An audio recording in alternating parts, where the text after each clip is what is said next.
지금부터 약 32년 전인 1993년에 있었던 이야기입니다.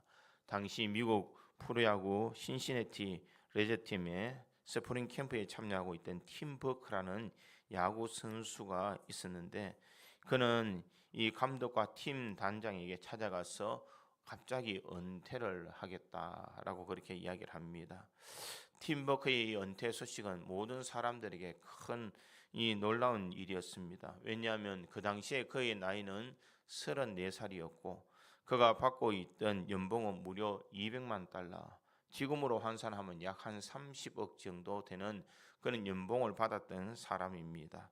아직도 충분히 야구할 수 있는 나이였고, 그는 뉴욕 매치와 뉴욕 양키즈 등 많은 메이저리그에서 이미 명성을 떨쳤던 그런 사람입니다.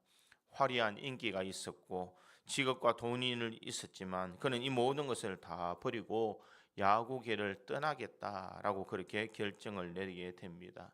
그는 은퇴하면서 사람들에게도 알리지 않고 조용히 은퇴를 했습니다. 많은 기자들이 이렇게 그에게 찾아가서 이런 질문을 했습니다. 왜 그렇게 선수 생활을 그만두고 지금 은퇴를 하느냐라고 묻습니다. 그럴 때에 이 팀 버크라는 사람이, 그는 이렇게 이야기를 합니다. 저는 5명의 아이를 입양해서 키우는데 그 아이들을 돌보기 위해서 은퇴를 결심했습니다. 이렇게 했습니다. 5명의 아이는 어떤 아이였느냐? 첫 번째 아이는 딸이었는데, 스테반이라는 한국에서 조산아로 태어난 심장에 구멍이 뚫려서 부모에게 버림받았던 그런 아이를 수술시켜 자신의 딸로 입양을 시켰습니다.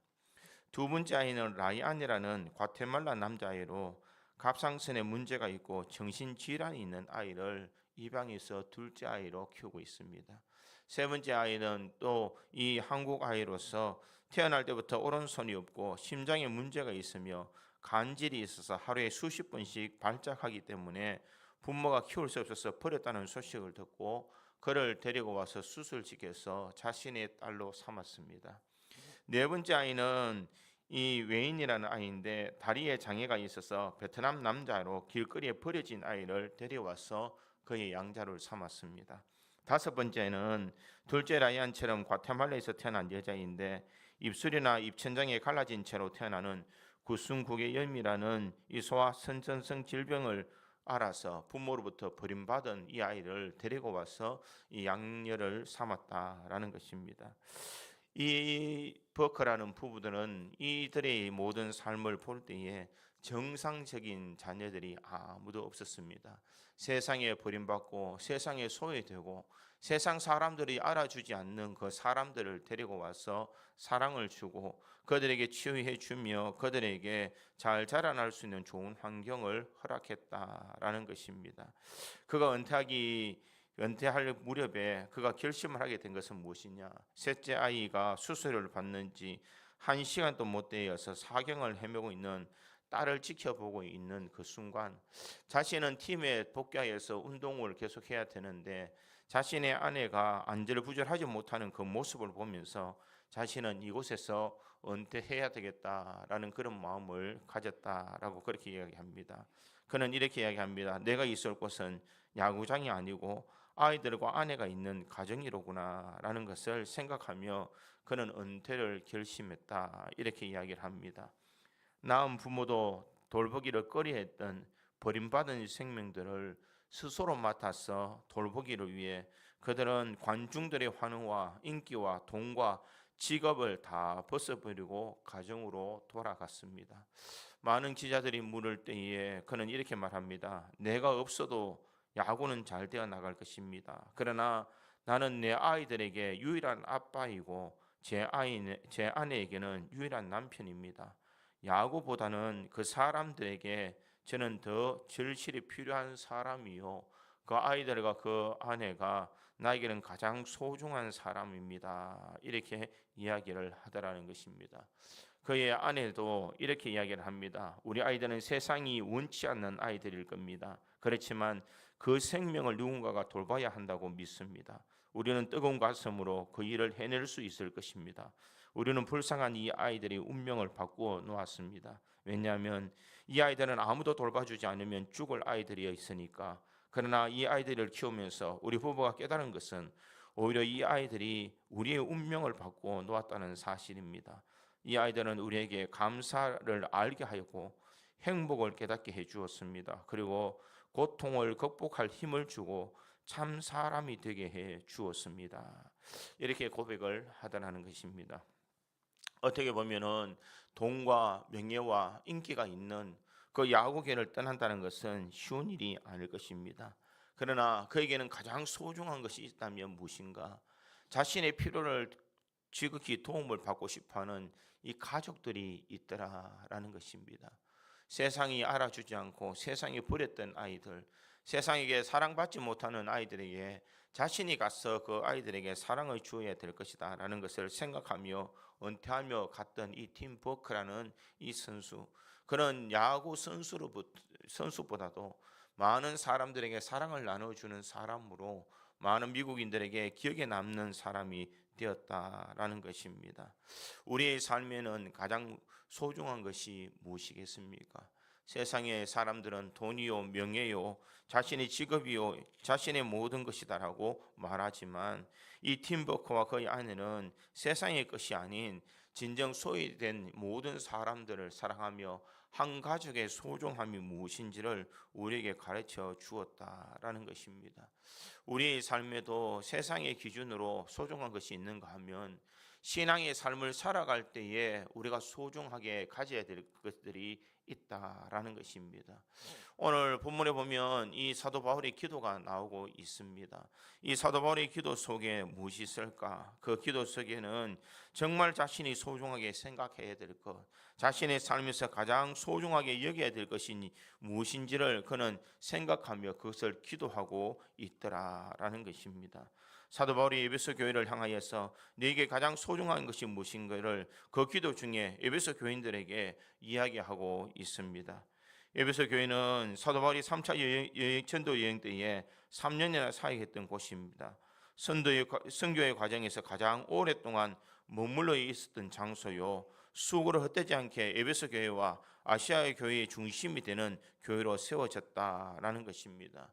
그래 이 에베소 교회는 믿음으로 든든히 서 있던 교회였습니다. 그러기 15절의 말씀에 보니 이로 말미암아 주 예수 안에서 네 믿음과 모든 성도를 향한 사랑을 나도 듣고 이렇게 말하고 있습니다.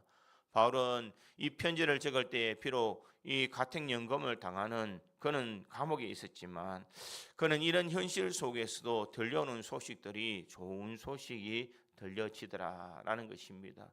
그의 마음은 그 어떤 사람들의 소식들보다 이 교회가 우뚝 서 있다라는 것에 그는 더 큰 기쁨과 감격을 누리고 있더라라는 것입니다. 왜냐하면 에베소 교회의 성도들이 그들의 삶에서 가장 소중한 것이 무엇인지를 잘 지키고 있었기 때문입니다. 에베소 교인들이 과연 무엇을 가장 소중하게 여기며 그것을 지키고 있었을까? 저는 오늘 본문의 말씀을 통하여서 이것을 생각해 보므로 우리 믿음의 성도들의 삶에도 우리가 신앙에서 우리가 가장 소중하게 여겨야 되는 것이 무엇인지를 한번 생각해 보고 이 한 해 우리의 가장 소중한 것을 마음에 되새겨서 믿음의 길을 달려갈 수 있는 우리 구지 장로교회의 모든 성도들이 되기를 주님의 이름으로 축원드립니다. 첫째는 이 성도에게 가장 소중한 것은 예수 안에 있는 믿음과 사랑이다라는 것을 말합니다. 오늘 보면 15절과 16절을 다시 보면 이로 말미암아 주 예수 안에서 네 믿음과 모든 성도를 향한 사랑을 나도 듣고 내가 기도할 때에 기억하며 너희로 말미암아 감사하기를 그치지 아니하고 이렇게 말하고 있습니다. 사도 바울은 에베소 교회에 있는 사람들에게 참 걱정이 많았습니다. 왜냐하면 그때 당시에 각 교회마다 심한 박해가 있었기 때문입니다. 그들이 고난 때문에 교회를 떠나지 않을까, 신앙을 저버리지 않을까라는 그런 마음이 있었습니다. 그리고 그들은 세상에 나가면은 유혹의 손길이 그들에게 있었습니다. 아담이라는 신전이 그들에게 있었고 우상 숭배와 로마 황제의 숭배 사상이 가득 차 있는 삶의 현실 속에 그들은 있었다라는 것입니다. 믿음을 지키고 신앙생활 하기란 너무나 어려운 그런 환경과 조건이 갖추어진 곳이 바로 에베소라는 곳입니다. 그런데 에베소에 있는 교인들은 여전히 그들은 믿음을 굳건히 하여서 그 믿음의 아름다운 삶의 소식이 이 사도 바울에게까지 들려오니까 이 사도 바울이 너무나 기뻤다라는 것입니다. 그의 이 감격의 첫 마디를 그는 16절에 이렇게 표현합니다. 내가 기도할 때에 기억하며 너희로 말미암아 감사하기를 그치지 아니하고, 이렇게 말합니다. 에베소 교회를 생각할 때에 내가 감사를 그치지 않는다. 너희들이 이렇게 살아온 모든 순간순간들을 생각할 때에 다 하나님의 은혜요, 하나님의 돌보심이라는 것을 누구보다도 잘 알고 있다라는 것을 그는 고백하며 감사하고 있더라라는 것입니다. 그들에게 왜 이 모든 세상에 있는 유혹과 세상에 있는 모든 것을 이겨나갈 수 있는 그들의 마음속에 있는 소중한 것이 무엇인가? 바로 믿음과 사랑이더라라는 것을 말하고 있습니다. 믿음이라는 것이 무엇입니까? 믿음이라는 것은 내가 하나님께서 나를 창세 전에 택하여 주시고 하나님의 자녀 삼아 주시고 하나님의 섭리와 계획 속에 나를 이끌어 가신다는 것, 예수님께서 나를 위하여 십자가에 달려 돌아가시고 부활하신 후에 나를 위해서 준비하고 계시다는 것을 믿고 있는 것, 성령님께서 내가 하늘나라에 가는 그날까지 내 마음에 오셔서 내 모든 삶을 주관하고 계시다는 것을 내가 믿는 것, 이것이 바로 우리의 믿음인 줄 믿습니다. 하나님과 예수 그리스도를 믿고 성령의 인도하심을 받아서 그 풍성한 은혜 속에 살아가고 있는 이 모든 이 믿음이 우리에게는 그 어떤 것보다 소중하다라는 것입니다. 왜냐하면 세상을 이길 수 있는 힘은 바로 이 믿음이라는 것입니다. 내가 세상의 유혹에 넘어가지 않고 이 세상에서 우리가 신앙을 지켜나갈 수 있는 것이 바로 이 믿음입니다. 그런데 이 중요한 믿음을 우리가 세상을 살아가다 보면 쉬 잊어버릴 때가 참 많이 있다라는 것입니다. 많은 사람들은 조금만 힘들면 믿음을 저버리고 세상을 향하게 갑니다. 많은 사람들은 조금만 어려움이고 고난이 오면 주님께서 나를 위해 십자가에 달려 돌아가신 것을 우리는 생각하지 아니하고 세상을 향하여서 현실을 바라보면서 우리는 달려가고 있다라는 것입니다. 그러기에 이런 믿음을 저버리지 않는 마음, 네 마음속에 가장 소중하게 여겨야 되는 것은 하나님의 사랑과 예수 그리스도의 십자가의 사랑, 성령의 인도하심의 그 놀라운 은혜가 네 마음속에 굳건하게 자리 잡아야 된다라는 것을 말하고 있습니다. 모든 것을 다 잊어버려도 주님께서 이곳에 우리를 세워주시고 하나님의 자녀 삼아주시면서 자신의 목숨보다 우리를 더 사랑해 주셔서 자신의 목숨을 던지기까지 우리를 구원해 주시는 그 놀라운 십자가의 은혜를 마음에 되새겨라라는 것을 분명히 말씀하고 있습니다. 그저 형식적으로 교회 다니는 것이 아니라 형식적으로 신앙의 삶을 살아가는 것이 아니라 하나님과 예수 그리스도와 성령의 인도하심을 우리의 마음속 깊이 가장 소중하게 생각하며 살아가야 우리는 세상의 모든 유혹으로부터 능히 이겨나갈 수가 있다라는 것입니다. 누가복음 18장 8절의 후반부에 보니 그러나 인자가 올 때에 세상에서 믿음을 보겠느냐 하시니라, 이렇게 말하고 있습니다. 마지막이 될 때일수록 우리의 믿음은 더욱 견고하게 세워져야 되는 줄 믿습니다. 나에게 이 구원의 놀라운 은혜와 감격이 없어져 버리고 형식에 따라서 우리가 교회에 온다면 우리 믿음의 뿌리는 든든히 세워질 수가 없을 것입니다. 유혹과 핍박이 있는 곳, 풍부와 쾌락이 있는 곳, 편안함과 안락을 추구하는 이 세상 속에서 우리 믿음을 가지지 않는다면 세상에 휩쓸릴 수밖에 없는 것이 우리의 인생이다라는 것입니다. 그러기에 이 사도 바울은 에베소에 있는 성도들에게 네가 그렇게 어려운 환경 속에서 어려운 신앙의 삶을 살아갈 때에 너희들이 그 믿음을 가지고 있다는 것, 흔들리지 않는 신앙을 가지고 세상의 모든 유혹으로부터 이겨나가고 있는 것이 나에게는 가장 큰 기쁨이요, 네 마음속에 가장 소중하게 자리 잡는 이 십자가의 은혜를 너희들이 생각할 때에 내가 감사한다라는 것을 말하고 있습니다. 세상을 살아갈 때 우리가 믿음이 있어야 됩니다. 이 믿음을 있으며 살아가야 되지만 또한 이 믿음의 성도들이 함께하여서 우리가 신앙의 바른 믿음의 삶을 누리기 위해서는 무엇이 있어야 되는가? 그에 못지않게 사랑이 있어야 됨을 우리에게 말하고 있습니다. 원래 우리는 죄와 허물로 죽었던 우리의 인생입니다. 그런 우리 인생을 예수 그리스도께서 죽으심으로 우리의 죄가 사함받고 내 삶을 새 사람으로 살게 되었다라는 것입니다. 그러기에 새 사람 받은 우리 인생은 믿음을 가지고 살아가야 되지만 이 세상을 살아갈 때에 우리는 예수의 사랑과 이 사랑의 실천자로 우리는 살아가야 된다라는 것입니다.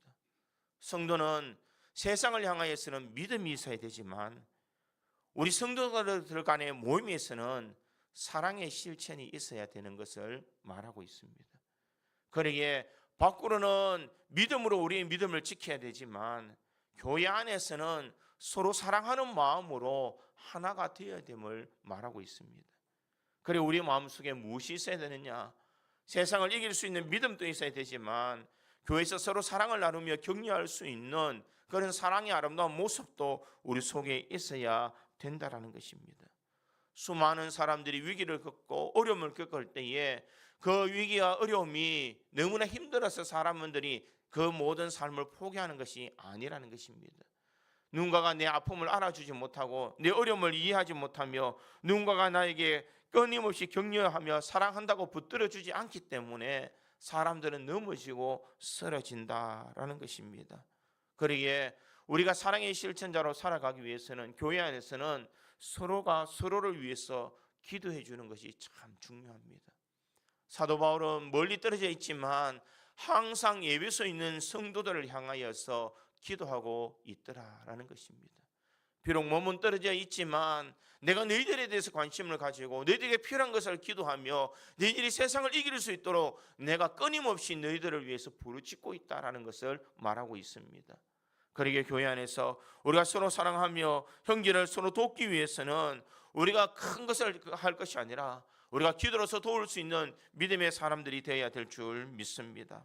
그러기에 믿음의 성도는 어느 곳에 있든지 시련과 환난 속에 있지만은 진정 하나님의 놀라운 돌보심을 바라보면서 믿음의 길을 행해야 되고 그뿐만 아니라 우리는 서로 사랑하며 살아가야 된다는 것입니다. 이 에베소 교회가 그렇게 믿음으로 견고하게 잘 세워졌지만 그들은 결국 이 에베소 교회가 무너질 수밖에 없었던 것은 무엇인가? 그들은 처음 사랑을 버렸기 때문이다 라고 그렇게 말합니다. 계시록 2장 4절에 보니 그러나 너를 책망할 것이 있나니 너의 처음 사랑을 버렸느니라 이렇게 말하고 있습니다. 믿음으로 칭찬과 감사가 넘쳤던 에베소 교회가 무너질 수밖에 없었던 것은 그들은 사랑을 버렸기 때문이다 라고 그렇게 말합니다. 사랑하는 성도 여러분, 우리가 믿음 안에 살아가는 것도 중요합니다. 내가 바르게 살아가는 것도 중요합니다.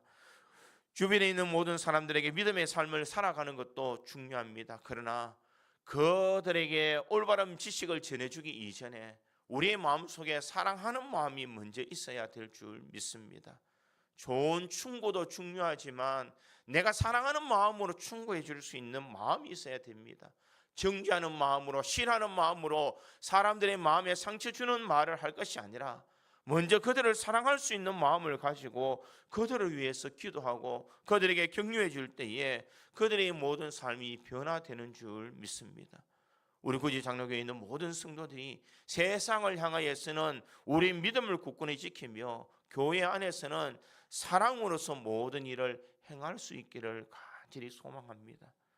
사람들이 살아가다 보면 부딪힐 경우도 있고 상처 줄 때도 있습니다.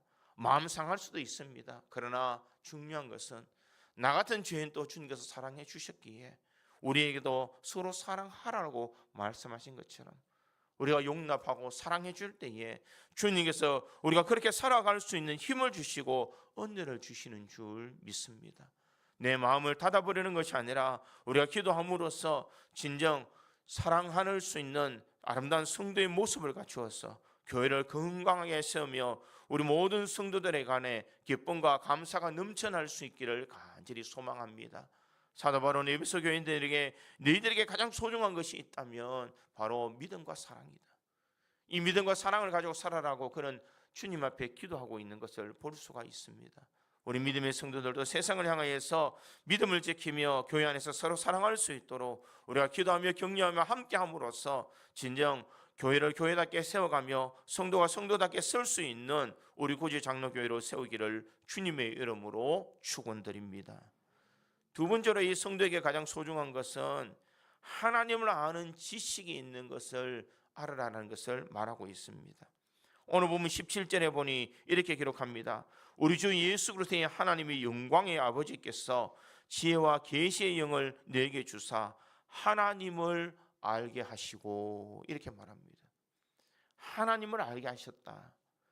또한 19절의 마지막에도 보니까 19절 하반절에 보니 우리에게 베푸신 능력의 지극히 크심이 어떠한 것을 너희로 알게 하시기를 구하노라, 이렇게 말합니다. 여기서 안다, 알고라는 그 말의 의미는 바로 헬라어로 기노스코라는 그런 말입니다. 이 기노스코라는 그 말은 어떤 말이냐, 경험으로 체득해서 아는 것을 표현할 때에 이 기노스코라는 것을 쓰고 있습니다. 머리로서 공부해서 아는 것이 아니라 내가 삶으로서 체득해서 얻을 수 있는 것, 내가 하나님을 안다라는 것은 지식적으로 하나님을 아는 것이 아니라 내가 하나님을 경험하는 것을 말하고 있습니다. 내가 하나님을 만나는 것을 이야기합니다. 여기서 하나님을 안다라는 것은 그저 지식적으로 막연하게 하나님을 아는 어린 정도가 아니라 우리가 하나님을 경험하는 것, 하나님을 만나는 것, 하나님을 체험하는 것을 바로 하나님을 아는 지식이다라는 것을 말하고 있다라는 것입니다. 그러기에 성경은 단순하게 이 하나님을 안다라는 그 말의 의미를 어떻게 두고 있느냐, 원문에 보면 이 기노스코 앞에 에피라는 단어가 있습니다. 이것은 무슨 의미가 있느냐 하면 철저하고 정확하게 아는 것, 체험을 하긴 했어도 철저하고 정확하게 하나님이 어떤 분인지를 아는 것이 중요하다라는 것입니다. 여러분들이 교회에 나올 때에 과연 하나님을 얼마나 알며 여러분들이 교회에 나오고 있습니까? 하나님께서 이스라엘 백성들을 그렇게 사랑하고 많은 은혜를 주었지만 그들은 하나님을 알지 못하더라라는 것입니다. 호세아서에 보면은 하나님께서는 이 이스라엘 백성들을 향해서 이렇게 책망합니다. 내 백성이 지식이 없으므로 행하는도다. 내가 지식을 버렸으니 나도 너를 버려 내 제사장이 되지 못하게 할 것이요, 내가 내 하나님의 율법을 잊었으니 나도 내 자녀들을 잊어버리리라, 이렇게 말합니다. 하나님께서는 이스라엘 백성들에게 내 백성이 지식이 없다, 이렇게 말합니다. 이스라엘 백성들이 왜 망하게 될까? 지식이 없어서 망한다는 것입니다. 하나님을 아는 지식이라는 것입니다. 이스라엘 백성들이 얼마나 하나님을 잘 섬겼습니까? 그들은 율법을 지키기 위해서 살았습니다. 그들은 손과 미간에 그리고 하나님의 말씀을 적어놓으며 자녀들에게 말씀을 가르치는 삶을 살았습니다. 일주일에 한두 번씩 그들은 금식하며 살았습니다. 가난한 사람들을 도우며 살았습니다. 그들은 말씀 앞에 바로 섰다고 늘 자부하며 살았던 그런 사람입니다. 그런데 하나님께서는 너희가 하나님을 아는 지식이 없어서 망한다라는 것을 말하고 있습니다. 너희는 그 지식이 없기 때문에 내가 너희들을 버린다라는 것을 말씀하고 있습니다. 무엇을 말하느냐? 하나님은 하나님께서 원하시는 그 삶을 사람들은 모르더라는 것입니다. 이스라엘 백성들은 자신들의 기준으로 믿음의 삶을 살았고 자신들의 생각으로 하나님을 섬겼고 자신들의 뜻하는 대로 하나님을 바라보았기 때문이다라는 것입니다. 하나님께서 원하시는 것이 무엇인지를 몰랐기 때문입니다. 그리고 호세아서 6장 3절에 이렇게 외칩니다. 그러므로 우리가 여호와를 알자, 힘써 여호와를 알자.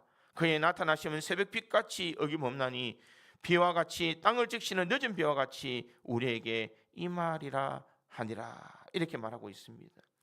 하나님을 아는 지식, 하나님을 아는 체험, 하나님을 아는 기억들, 하나님을 아는 삶을 살아가야 세상을 능히 이겨나갈 수가 있다라는 것입니다. 막연하게 우리가 하나님을 믿는 것이 아니라 우리가 하나님을 체험해야 된다는 것입니다. 그래야 우리는 세상에 나가서 믿음으로 살아갈 수가 있다는 것입니다. 그러기에 하나님을 아는 지혜가 우리 속에 있을 때에 우리는 어떤 역사가 일어날까? 오늘 보면 18절과 19절은 이렇게 말합니다. 너희 마음의 눈을 밝히사 그의 부르심의 소망이 무엇이며 성도 안에서 그 기업의 영광의 풍성함이 무엇이며 그의 힘의 위력으로 역사하심을 따라 믿는 우리에게 베푸신 능력의 지극히 크심이 어떠한 것을 너희로 알게 하기를 구하노라. 하나님을 알아갈수록 우리의 마음속에 무엇이 자꾸 들어오기를 시작하느냐? 소망이 우리 속에 계속 넘친다는 것입니다. 절망과 좌절 속에서 그 부르심의 소망, 하나님께서 우리의 소망 되심을 우리는 알게 된다는 것입니다. 그 기업의 영광의 풍성함이 무엇인지를 알게 되며 그 힘의 위력으로 역사하심을 따라 우리에게 베푸신 능력의 지극히 크심이 어떤 것을 안다라는 것을 말하고 있습니다. 우리가 신앙의 삶은 막연하게 주님 앞에 나와서 예배하며 살아가는 것이 아니라는 것입니다. 우리의 삶에는 하나님을 아는 지식이 중요합니다. 내 마음속에 하나님을 아는 지식이 있어야 우리가 하나님을 바로 섬길 수 있습니다.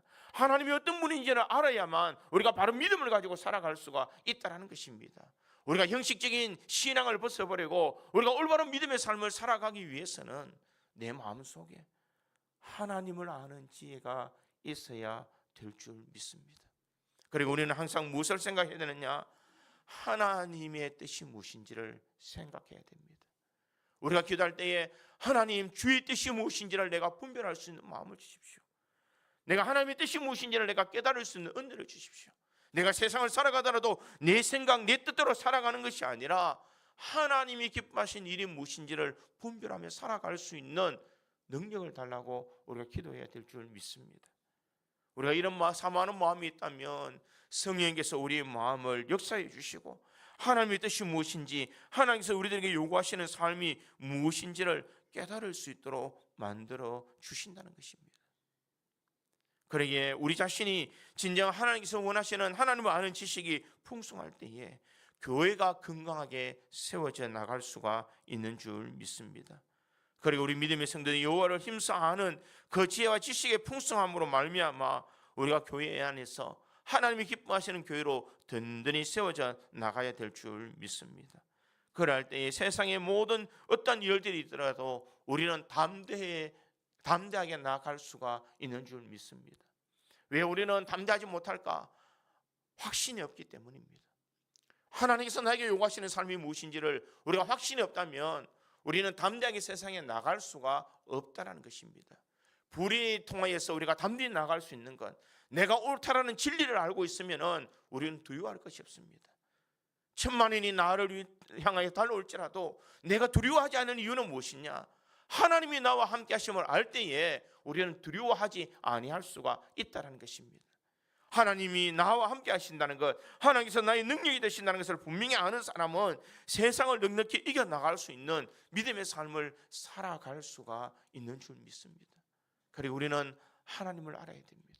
주님의 뜻이 무엇인지를 분명히 깨달아야 됩니다. 하나님은 사랑의 하나님이요, 하나님은 공의의 하나님이시며 하나님은 나와 함께 하시며 내 모든 형편과 처지를 아시는 그 하나님이 지금 나와 함께 하신다는 이 확신을 가지는 여호와를 아는 지식이 우리 속에는 반드시 있어야 될 줄 믿습니다. 그래야만 우리는 세상을 능히 이겨나갈 수가 있는 줄 믿습니다. 벌써 2025년 한 달이 지나가 버렸습니다. 벌써 이 2월달이 시작이 되었습니다. 우리가 2월달의 삶을 살아가면서 이 한 해를 어떻게 살아가야 될까? 내 뜻대로 살아가는 것이 아니라 하나님의 뜻대로 하나님을 아는 지식으로 우리가 세상을 살아가야 될 줄 믿습니다. 이것이 세상을 이기는 비결이라는 것을 기억하고 나에게 가장 소중한 것은 여호와를 아는 지식이라는 것, 힘써 여호와를 아는 것이 나에게는 가장 소중한 것이라는 것을 기억하며 항상 주님의 뜻을 분별하며 주의 뜻을 구할 수 있는 자 되기를 간절히 소망합니다.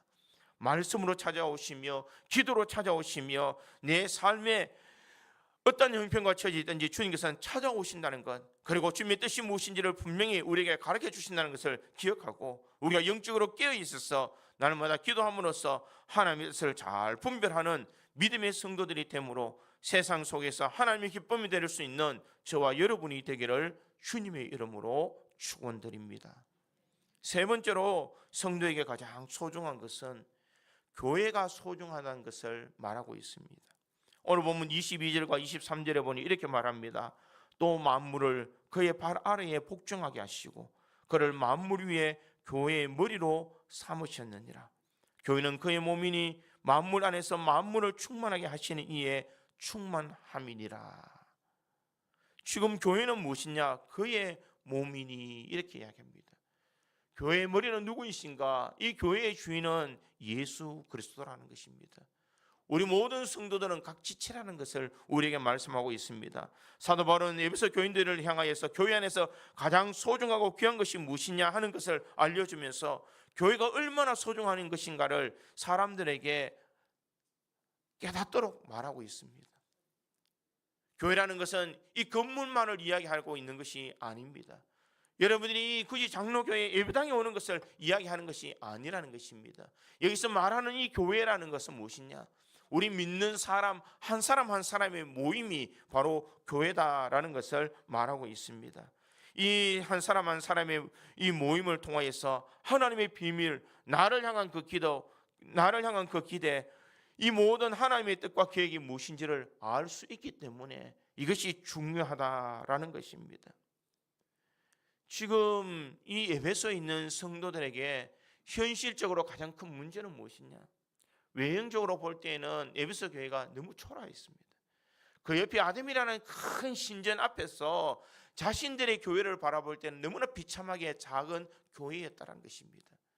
세상을 바라보면서 그들의 믿음을 지키기 위한 참 작은 교회에서 세상의 이방에 있는 저 종교, 하나님 모르는 저 신상은 너무나 거대하고 너무나 많은 사람들이 다가오고 있는 이때에 자신들이 믿고 있는 이 교회는 너무 초라하다는 것을 그들에게 느꼈을 것입니다.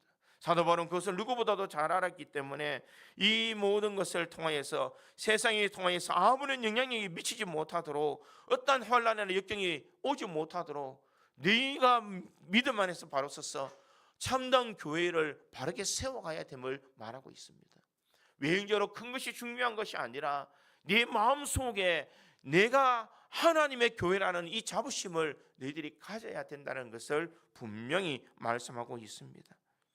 사랑하는 성도 여러분, 우리 한 사람 한 사람의 모임이 믿음의 견고함을 세워가야 될 줄 믿습니다. 내가 바로 서지 못하면 교회도 바로 서지 못합니다. 교회가 바로 서 있지 못하면 우리 여러분들을 또 바로 쓸 수가 없다라는 것입니다. 그러기에 우리에게 소중한 것이 있다면 무엇인가? 내가 소속되어 있는, 내가 만나는 모든 사람 한 사람들이 나에게 가장 소중한 교회라는 것을 우리는 깨달아야 될 줄 믿습니다. 누군가 고통을 당하면 함께 고통을 당할 수 있는 것, 누가 울면 함께 울 수 있는 것, 누군가 함께 기도할 수 있는 이 아름다운 관계를 통하여서 하나님께서 기뻐하시고 이 교회의 주인 되시는 예수 그리스도를 본받아서 주님께서 우리들에게 가르치는 모든 분부를 따라 살아가는 것, 이것이 바로 교회를 사랑하고 소중하게 여기는 성도들의 모습인 줄 믿습니다. 그러기에 교회는 그의 몸이니 만물 안에서 만물을 충만하게 하시는 이의 충만입니다. 이렇게 말합니다. 여기서 유진 피터슨 목사님의 메시지 성경을 보면은 이 부분을 이렇게 성경을 해석하고 있습니다. 여러분들도 알다시피 교회는 세상의 변두리가 아니라 세상의 중심입니다. 교회는 그리스도의 몸입니다. 그분은 교회 안에서 말씀하시고 활동하시며 교회를 통해 만물을 자신의 임재로 가득 채우십니다. 이렇게 말하고 있습니다. 교회라는 것은 단순하게 눈에 보이는 교회가 아니라 그리스도의 몸으로서 내 속에서 활동하고 계시고 교회를 통해서 하나님의 임재를 채울 수 있는 공간이다라는 것을 우리에게 말씀하고 있습니다. 그러기에 주님께서 세우신 이 교회 속에서 우리가 주님께서 기뻐하신 일들을 감당하는 것, 이것이 바로 주님께서 우리들에게 요구하시는 삶인 줄 믿습니다. 눈에 보이는 것만을 바라보는 것이 아니라 내 마음 속 깊은 곳에서 우러나는 주님의 몸된 교회를 내가 사랑하는 마음을 우리가 가져야 된다는 것입니다. 주님께서 나를 위하여 십자가에 달려 돌아가시고 나를 구원하시기 위해서 수많은 고통을 당하신 그 주님께서 우리를 통하여서 주님께서 활동하시기를 원하시고 주님의 뜻을 우리가 행하기를 주님께서는 원하고 계시는 줄 믿습니다. 사랑하는 성도 여러분, 내 몸에 주의 성전이라는 것을 기억하고 내 하나의 삶이, 내 생각이, 내 뜻이 주님이 기뻐하시는 거룩한 일들을 행할 수 있는 믿음의 삶을 살아갈 수 있도록 우리가 교회를 소중하게 생각할 수 있는 우리 믿음의 성도들이 되기를 간절히 소망합니다. 굳이 장로교회의 이 주인은 주님이시라는 것, 나는 주님의 그 지체로서 내가 맡은 일들을 잘 감당해야 된다는 것, 우리 형제에 있는 모든 형제 자매들이 서로 사랑하며 함께 주의 몸된 교회를 세워가야 된다는 이 소명의식을 우리가 잊지 말아야 될 줄 믿습니다. 사랑하는 성도 여러분, 우리 성도에게 가장 소중한 것은 무엇입니까? 우리 마음속에 믿음과 사랑이 소중합니다. 하나님을 아는 지식이 소중합니다. 내가 교회가 소중한 것을 깨닫는 것이 우리에게는 소중한 줄 믿습니다. 이 한 해 우리가 무엇을 소중하게 여기며 살아가야 될까? 믿음과 사랑을 지키며 하나님을 아는 지식을 통하여서 교회를 교회답게 세워갈 수 있는 우리 믿음의 성도들이 되어서 이 시대에 어두워가는 세상 속에서 밝은 빛을 발할 수 있는 우리 구지 장로교회, 썩어져가는 세상을 향하여서 소금 같은 역할을 감당할 수 있는 우리 구지 장로교회가 되기를 주님의 이름으로